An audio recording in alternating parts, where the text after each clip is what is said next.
Alright guys, a quick one. Here, I'll detail how to turn off keyboard typing sound on iPhone.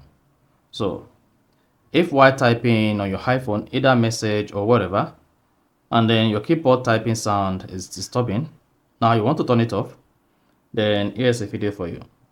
So if at the end of this, you find this offer informative, please don't forget to like and then subscribe. Now the first one to do is go ahead and open your iPhone settings.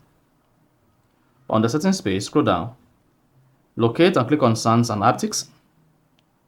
Once you selected Sounds and Haptics, scroll down and then click on Keyboard Feedback.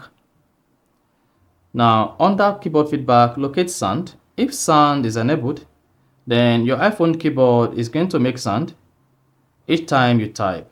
So, when typing, you should hear your iPhone keyboard. You hear that?